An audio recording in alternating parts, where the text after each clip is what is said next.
6 years deployed, came home expecting family instead. Got Dad's text. We're at Madison's event. You'll understand if you ever matter. And Mom bragging, we used your deployment pay. I said sure. Then posted the proof that shattered their perfect image in one night. Hey Reddit, I came home from serving overseas expecting family support, but instead I walked into betrayal. They erased my room, spent my money, and acted like I didn't exist. I finally snapped. And what happened next flipped the entire Parker family upside down. When you spend 6 years serving your country, you'd think the bare minimum you'd get is your family showing up at the airport to welcome you home.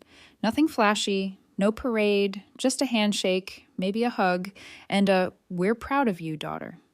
That's what I pictured in my head while lugging my duffel bag off the baggage carousel. Instead, I walked through the sliding glass doors of the airport with no one waiting. Just me, my bag, and the awkward sound of wheels squeaking on the tiles. I checked my phone. Nothing. No, we're running late. No, we're outside. Just the quiet glow of a black screen. By the time I got home, I was already annoyed, but telling myself maybe they planned something at the house. Maybe it was a surprise. I've seen that kind of stuff online. Soldiers coming home and families crying at the door. Yeah, well, not me. My key stuck a little in the old lock, same as it always had, and when I finally shoved it open, the house was dark. No balloons, no food, just the faint smell of cleaning spray, like someone wiped the counters quick before leaving. I dropped my bag by the door, metal still clinking in the side pocket, and sat at the kitchen table. That's when my phone buzzed. It was a text from Dad. We're at Madison's. You'll understand if you ever matter. I stared at it so long my eyes went blurry. Then, as if that wasn't enough, another buzz. Mom, I used what was left of the money you sent home during service for the decorations and setup. You'll understand someday. I read that one about 10 times just to make sure my brain wasn't messing with me. The money I'd sent home for years, telling them to put it into savings or hold it for me until I figured things out, had been finished off on my sister's dinner. Not a wedding, not a graduation, a potluck housewarming, like some cheap buffet where everyone brings a casserole. I actually laughed, but it wasn't the funny kind of laugh.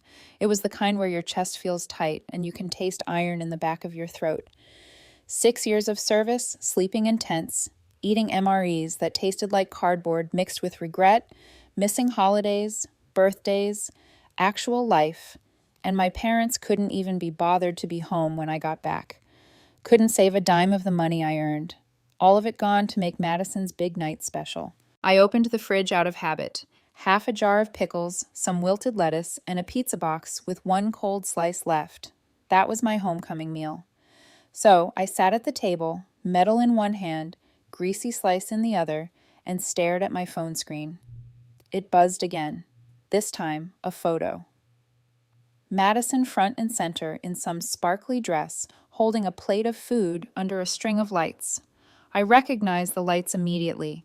I'd seen them online a few months ago and thought they'd look good strung across a backyard deck. Something I wanted for myself one day. Guess I didn't need to buy them now. Madison already had them. Bought with my money. The slice sat heavy in my mouth like chewing rubber. I shoved the box back into the trash and decided maybe I just needed to crash. A few hours of sleep would shut my brain down, maybe numb the sting of realizing I'd been replaced by a potluck casserole. I grabbed my duffel and walked down the hallway toward my room. My boots hit the same creaky floorboards I grew up running across, but it didn't feel the same. My hand hit the door, and when I pushed it open, I froze. The room wasn't mine anymore. The posters were gone. The dresser I'd grown up with, gone. My bed, replaced with a fold-out table stacked with storage bins and craft supplies. My walls, once covered with old sports pennants and shelves holding gear, were bare, stripped clean like I'd never lived there. It looked less like a bedroom and more like the extra aisle of a thrift store. I stepped inside, the duffel sliding off my shoulder with a dull thud.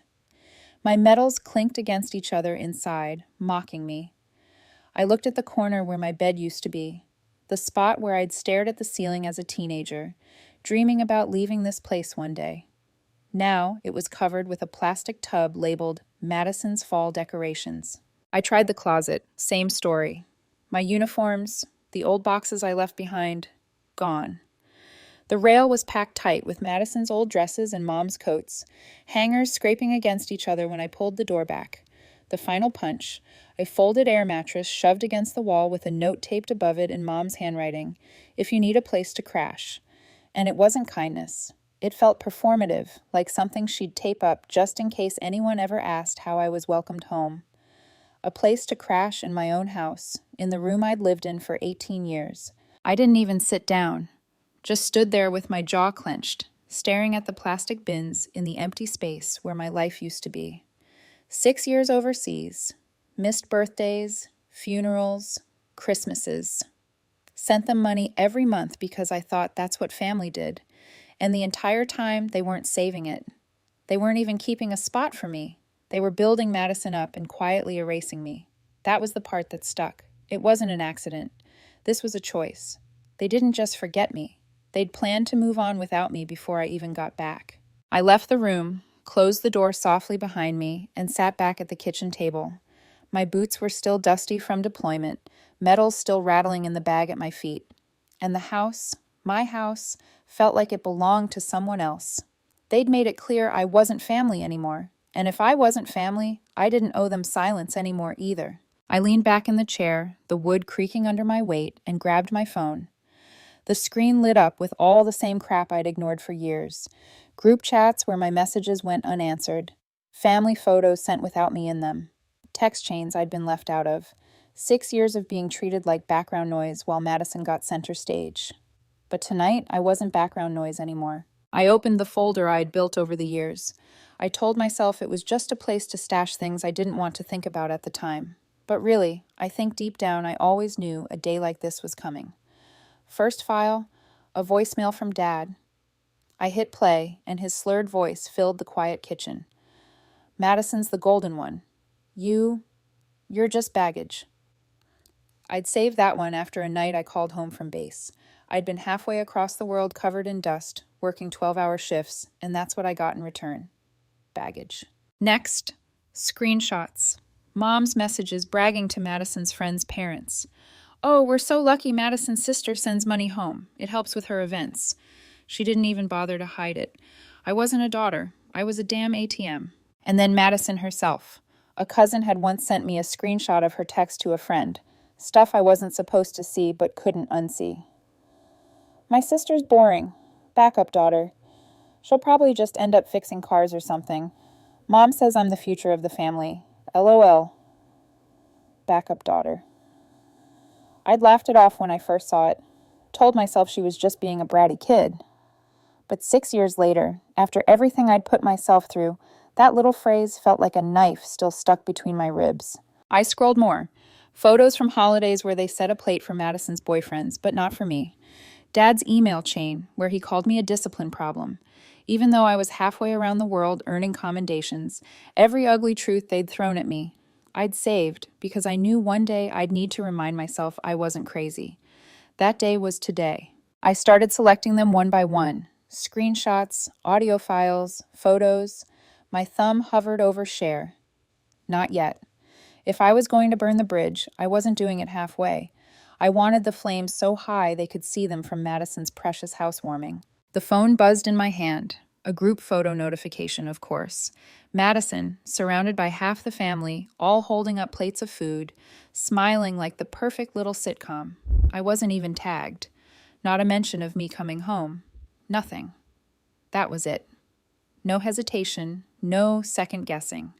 I opened my social feed, selected every file I had, Dad's drunk voicemail, Mom's texts about spending my paychecks, Madison's bragging about being the future, and even that Christmas photo where my chair was empty, but Madison's dog had a seat at the table.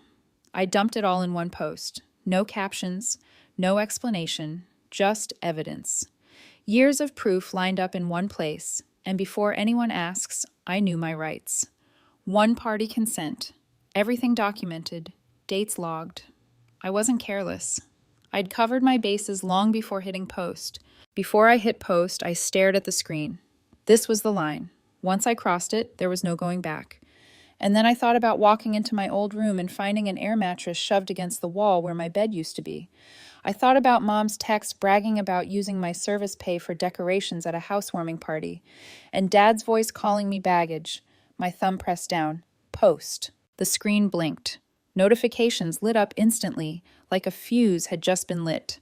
I tossed the phone onto the table and leaned back, listening to the buzz of alerts stack up. 10 likes, 20 shares, comments, all pouring in so fast I couldn't even keep up. For the first time, I felt steady. Not invisible, not the backup daughter, just a woman finally telling the truth. But I wasn't finished. I dug deeper. Old photos on a hard drive, the kind of family moments nobody ever thought would see the light of day. Madison's 18th birthday, where Mom bragged about spending my deployment pay on her gown. Dad at some backyard barbecue telling his buddies, "My girl's over there wasting her time. Madison's the one who's going to make us proud." I posted those too. Another buzz. This time, a message from an old buddy I'd served with. "Sister, just saw your post. About damn time." That hit me harder than I expected. Someone outside of this family saw me, understood me. The kitchen clock ticked. Notifications stacked higher. My chest felt lighter.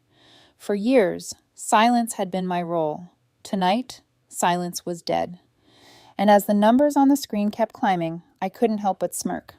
Madison wanted the spotlight. She had it now. It didn't take long for the wildfire to spread. First, it was a few likes from people I half recognized, names I hadn't seen since high school. Then came the shares. By the time the post hit 100 interactions, it wasn't just friends of friends anymore. It was coworkers, neighbors, people who'd seen Madison's fake perfect life plastered online for years, and finally had the missing piece of the puzzle. The comments were split down the middle. Some people were on my side instantly. Woman served her country, and this is how her family treats her? Disgusting. Another one.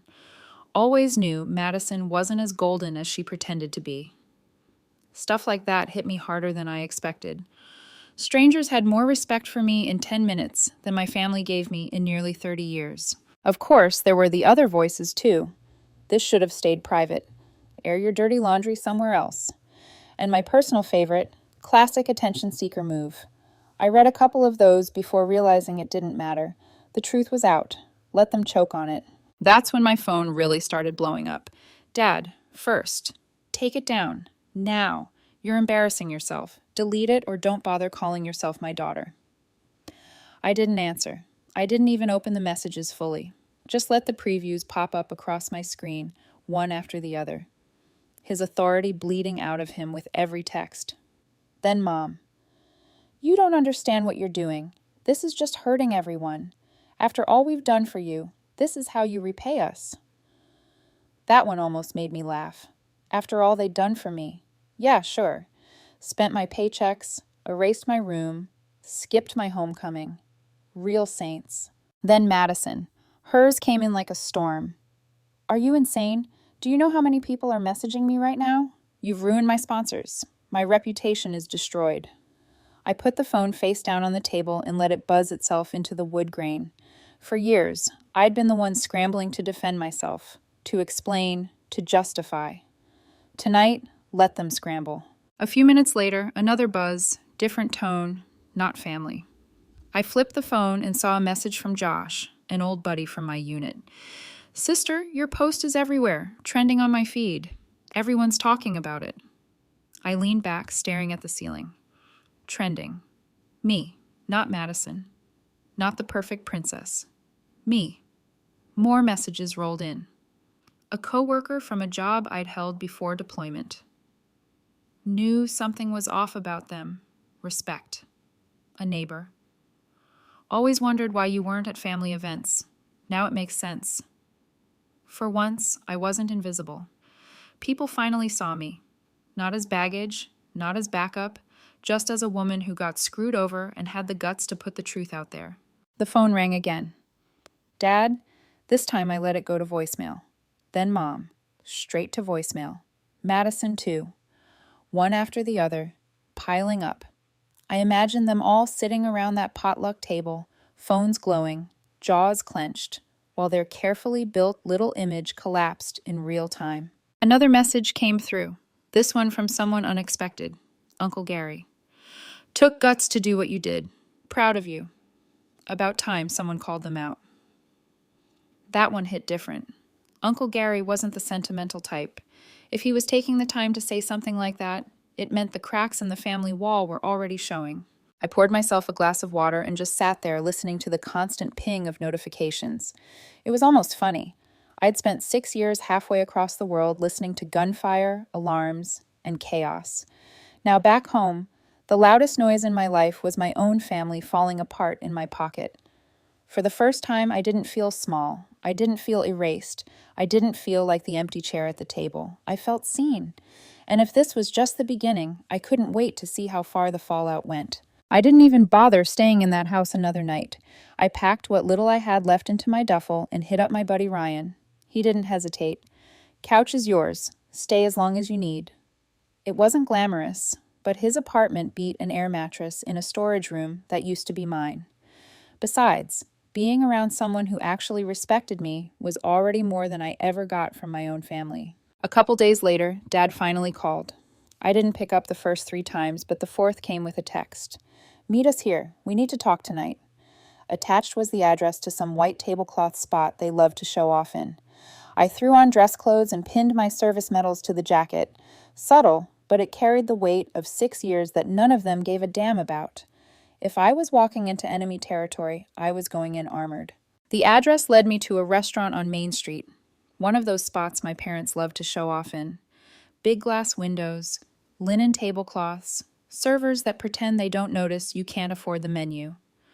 Through the glass, I saw them.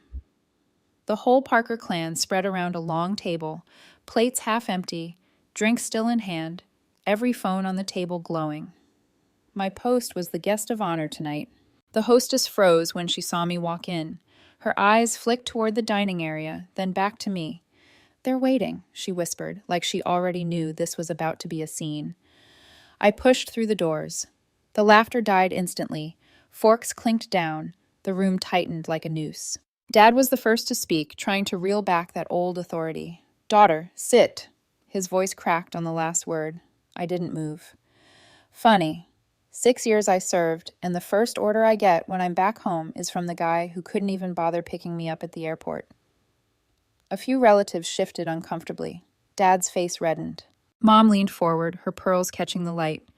You think that uniform makes you special? It doesn't. It makes you pathetic. Airing out our family for strangers to gawk at. I smirked. Pathetic? No, Mom. Pathetic is using your daughter's deployment pay for housewarming decorations. Pathetic is erasing her room like she never existed. Pathetic is pretending to be the perfect family while treating me like a damn ATM. Gasps broke around the table. Madison slammed her fork down. Do you even understand what you've done? I had sponsors lined up, events scheduled. You embarrassed me in front of everyone. I looked right at her, steady as a rock. No, Madison, I didn't embarrass you. I just showed the world who you really are. If that ruins you, maybe you weren't worth sponsoring in the first place. Her mouth opened, then closed again. No comeback. For the first time in years, I had her speechless. Dad slammed his fist against the table, rattling the glasses. You will delete that post tonight, or you're no daughter of mine. I tilted my head, calm. Maybe that's the first honest thing you've said to me in years. Silence. Thick, suffocating silence. Then Uncle Gary spoke. He set his fork down slow, looked around the table, and said, Kid's right. Enough's enough. You've all treated her like dirt while propping Madison up on a throne built out of her money. Hell, we've all seen it, just nobody wanted to say it. All eyes turned to him. Dad's glare could have burned holes in steel. Stay out of this, Gary. Gary didn't flinch. Not this time. You should be ashamed. The cracks in the room were visible now. A few cousins shifted like they agreed, but didn't dare say it out loud. Mom's face tightened. Madison's hands trembled under the table. And Dad just sat there staring at me like he didn't recognize the woman standing in front of him. I straightened my jacket. You wanted me here? Well, here I am, but let's get one thing clear. I'm done being your scapegoat, your ATM, your backup plan. You can choke on your perfect image for all I care. Then I stepped back, scanning the whole table one last time. Their eyes followed me, some angry, some ashamed, some just stunned. You wanted me to feel small my whole life, I said, voice steady, calm. But take a good look now. I'm standing. You're all the ones scrambling. I didn't wait for their response. I turned on my heel, walked past the frozen hostess, and out into the night air, cold, sharp, cleaner than anything in that suffocating room. Behind me, I could still hear the buzz of their phones lighting up with more notifications, more comments, more truth. And as the door shut, I realized something. I hadn't raised my voice once. I didn't need to. They were already drowning in the noise of their own lies. I didn't stick around long enough to watch the Parker circus unravel at that table. By the time I got back to Ryan's apartment, my phone was a war zone. Notifications stacked so high I had to clear them just to unlock the screen. And the funniest part, I hadn't posted a thing since dropping those receipts. The fallout was writing itself. The next morning, Ryan passed me a mug of coffee and smirked. "You seen this?" He slid his phone across the table. Madison's face stared back at me from some local gossip page. Headline: Golden Girl under fire after sister's explosive posts. I almost spit my coffee. Madison loved being local famous. She'd built her whole brand on perfectly staged pictures, fake smiles, and sponsored posts about skincare routines she never used. She had this whole persona about being classy and driven, like she was destined for big things. And now her empire was being roasted alive in the comment section. Within a couple of days, she wasn't just gossip fodder. She was a liability. Screenshots started floating around of her sponsors bailing one after the other. We've decided to move in a different direction. Not a good fit for our brand. We are reevaluating our partnership. Translation: We don't want your sister's post linked to us. And Madison had spent money like water because she thought more would always come in. She rented venues she couldn't afford, booked photographers, ordered customized decorations for parties nobody cared about.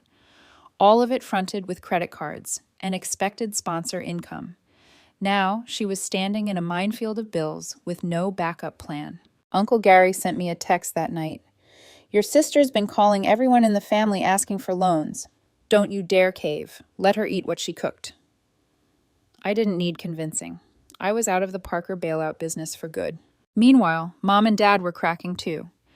Around the same time, Dad's firm, the one he loved to brag about, started distancing itself from him. A buddy of mine who worked in finance sent me a screenshot. The firm's website had quietly pulled Dad's bio off the front page. No smiling headshot, no proud senior partner title, just gone. Clients didn't want to be associated with a partner whose family was trending for all the wrong reasons. One even leaked that Dad lost a major account after my post went viral. The client apparently told the firm, "If she can't manage her own house, how can I trust him to manage mine?" That one had to sting. And Mom, she'd lived her whole life climbing social ladders, bragging about Madison's success to anyone who'd listen. Now, her little social clubs were whispering behind her back. Ryan's girlfriend's mom was in one of them.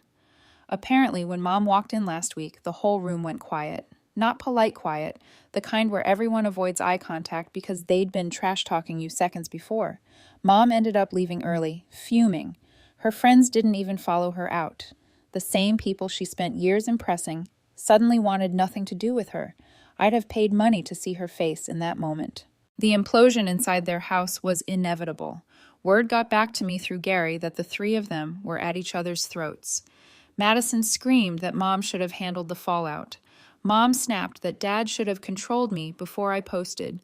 Dad roared that Madison was reckless and ungrateful and that Mom encouraged her. Three people who'd always stood shoulder to shoulder when it came to ignoring me were now tearing strips off each other. And me? I was stretched out on Ryan's couch with a cold soda in hand, scrolling through updates, watching them cannibalize themselves. Madison finally cracked first. She texted me late one night. "You have no idea what you've done. I'm drowning here. Sponsors gone. Bills piling up. You need to fix this." I stared at the screen for a while, then typed back one word: no. Her reply came fast. "You owe this family. After everything they gave you, you owe us." That one actually made me laugh out loud. I could picture her sitting in that sequined dress, crying into a phone, trying to guilt the sister whose paycheck she'd been living off for years.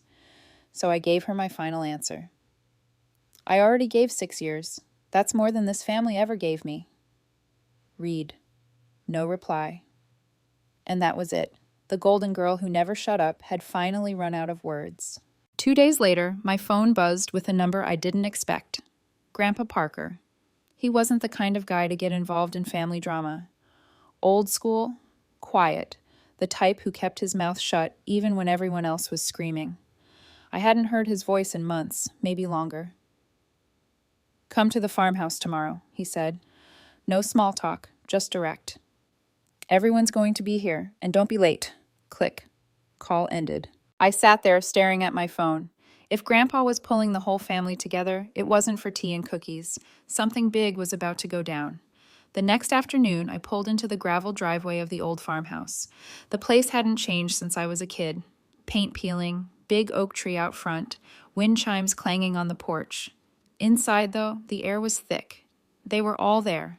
Madison sitting in her glittery dress, like she was at another photo shoot instead of a family meeting.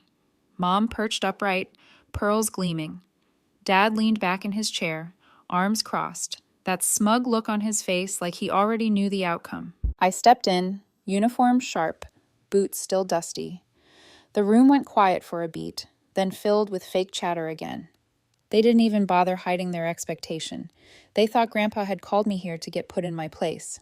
Grandpa sat at the head of the long wooden table, cane resting beside him, eyes sharper than any of theirs. He didn't say a word until I sat down opposite him. The whole Parker clan leaned forward, hungry for the show. Finally, Grandpa cleared his throat. "Enough." Just one word, but it cut the room like a blade. The whispers died instantly. He looked around slowly like he was studying each of them. I've watched this family tear itself apart for years. Favoritism, lies, backstabbing, and I said nothing. That was my mistake. Dad sat up straighter, trying to steer it.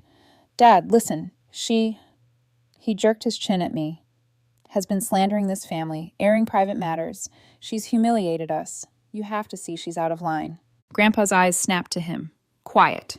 The word landed like a hammer. Dad's jaw worked, but nothing came out. Grandpa leaned forward. "You call it slander. I call it truth. That girl served 6 years, sent money home, missed her life while you sat here throwing parties for Madison. And what did you give her in return? An empty house, a gutted bedroom, a family that treated her like garbage." The silence was brutal. I didn't say a word. Mom broke first, voice high-pitched, dripping venom. "She's manipulated you. You've only heard her side. We were supporting Madison because she has a future." Grandpa slammed his cane against the floor, the crack echoing through the room. "Future? You drained hers. You bled her dry to prop Madison up. You should be ashamed." Mom's mouth snapped shut. Madison, of course, couldn't hold her tongue. "This isn't fair. Do you know how hard I've worked to build my reputation? She ruined everything with one stupid post. Sponsors are gone. Events canceled. Everyone's blaming me." Grandpa turned his gaze on her, cold as steel. "Sponsors. Reputation. That's all you care about. Your sister bled for this country and you bled her wallet. Without her, you're nothing but an overdressed leech." Her face went red. She looked like she might cry, but no one moved to defend her. Dad tried one last swing. "This is ridiculous. She doesn't deserve anything. I've built this family name. I've provided. She's just a—" Grandpa's fist slammed the table, rattling every glass. "You built nothing but a lie. You call yourself a father, a man. You let your wife and daughter strip her of everything, and you stood there with your whiskey glass pretending it wasn't happening. You failed as a father, and you failed me as a son." The room went ice cold. Dad's face drained of color. Grandpa reached under his chair, pulled out a thick envelope, and tossed it onto the table. "Here's what's going to happen. I had my lawyer finalize this last week. It's signed, witnessed, filed, and effective. This copy is for you." Mom's eyes lit up for a second, like she thought this was her moment. Madison straightened in her chair. Dad smirked like the script was already written. Grandpa's voice cut their fantasies to pieces. "Everything, the farmhouse, the land, the savings, every last cent. When I'm gone, it's all going to her, and none of you can contest it." He pointed his cane straight at me. The room exploded. Mom shot to her feet. "No, you can't do this. She's manipulated you, twisted you against us." Madison's voice cracked as she screamed. "That's mine. You've always said family comes first. I am the future of this family, not her." Dad's fist slammed the table again. "I won't allow this. I'll contest it in court. Grandpa cut them off with a roar that shook the walls. "Sit down." They froze. He stood, cane trembling in his hand, but voice strong. You should all be ashamed. Look at you, screaming like vultures over scraps you don't deserve. Not one of you lifted a finger to support her. You erased her, and now you dare to demand more. Pathetic. His eyes locked on Dad. You lost my respect years ago. Don't think you'll ever earn it back. He turned to Mom. You raised Madison into a parasite. That's on you. Then Madison. You aren't a golden child. You're a fraud propped up by stolen money, and without it, the world finally sees you for what you are. Dead silence. Grandpa leaned on his cane and looked at me. You, girl, you've carried more than anyone at this table ever could, and you never once asked for thanks. Well, you'll have mine, and everything else I have to give. Don't waste it. I nodded, steady, didn't gloat, didn't need to. Their faces were enough. Pale, twisted, humiliated. I stood, slid the envelope toward me, and tucked it under my arm. Guess this meeting's over. I walked out of that farmhouse to the sound of my family's perfect little image collapsing behind me. Grandpa's words still echoed in the silence. For the first time in years, I wasn't the backup daughter. I wasn't the baggage. I was the heir. The news didn't stay inside that farmhouse for long. By the next morning, half the extended family already knew. The Parkers had spent years bragging about Madison's glittering future, about Dad's firm, about Mom's social circles. Now, the only headline was that Grandpa had cut them out of everything and handed it all to me. That humiliation hit them harder than my post ever did. Madison cracked first. My phone buzzed with a flood of texts. I didn't mean what I said. You have no idea how stressed I've been. We can fix this. Please, just talk to me. For once, the golden girl wasn't demanding or bragging. She was begging. I didn't reply. A few hours later, Mom tried. She called 3 times in a row, then left a voicemail, her voice thick with fake tears. We're still your family, and families forgive. You can't hold this against us forever. We need you back. I deleted it without finishing. By evening, Dad broke. His message was short, shaky. We went too far. I should have done better by you. Don't cut us off completely, please. That one almost made me laugh. The man who never admitted fault in his life was begging for mercy now that the will had gutted his pride. I let him sit in silence. They wanted forgiveness, but what they really wanted was control. They weren't sorry for what they'd done. They were sorry they'd lost. The next day, Uncle Gary called. His voice carried none of the weakness I'd heard in theirs. Proud of you, kid. Took guts to stand up in front of them like that. Didn't feel like guts, I said. Felt like survival. That's the same thing sometimes. He paused. Listen, I've got a spot open at the company. It's yours if you want it. Steady pay, honest work, and more importantly, you'll be working with people who actually respect you. I didn't even hesitate. I'm in. The shift was immediate. Working with Gary was nothing like living under my parents' thumb. He didn't hand me anything. He expected me to pull my weight, but for the first time, pulling my weight meant something. Coworkers didn't see me as backup or baggage. I was just another woman on the crew doing the job, earning respect. At night, I'd crash on Ryan's couch, exhausted, but satisfied in a way I hadn't felt in years. Not from combat, not from family drama, but from building something real for myself. Meanwhile, the Parkers kept unraveling. Madison tried to spin her downfall online with teary videos about being betrayed by those closest to me. The comments tore her apart. Nobody believed the act anymore. Sponsors didn't come back. Creditors did. Mom's social empire collapsed. The same women who used to hang on her every word now treated her like a pariah. Word spread fast. The woman who raised a fraud and stole from her own daughter, she stopped showing up altogether. Dad's career tanked hardest. His firm didn't fire him, but they shoved him into the shadows. Clients bailed. Colleagues stopped taking his calls. The man who lived on power and reputation now had neither. And still, they kept reaching out. Madison begged me to help her rebuild. Mom cried about forgiving and forgetting. Dad asked if we could move forward. I ignored every single one because the truth was simple. I didn't need them. They needed me. And that balance would never tilt back their way again. One evening after work, I drove back to the farmhouse. Grandpa sat on the porch, cane resting against his chair. He didn't look surprised to see me. They tried to reach you, didn't they? He asked. Non-stop, he grunted. Figures, they're not sorry. They're desperate. I leaned against the railing. They'll never change. No, he said, his eyes locked on mine, sharp, even with age. But you did. You stopped being their shadow. You stood up, and now you're standing on your own. I nodded. For once, the praise didn't feel empty. It felt earned. Grandpa tapped his cane. Let them scream. Let them beg. When it's done, you'll still be here. They won't. We sat in silence, the kind that didn't need filling. By the end of the week, I wasn't thinking about Madison's debts, Mom's isolation, or Dad's fading career. That was their mess. I had my own future to build, one that didn't revolve around being used or ignored. I wasn't the forgotten daughter anymore. I wasn't the backup. I wasn't the baggage. I was the woman who walked out of the wreckage and never looked back.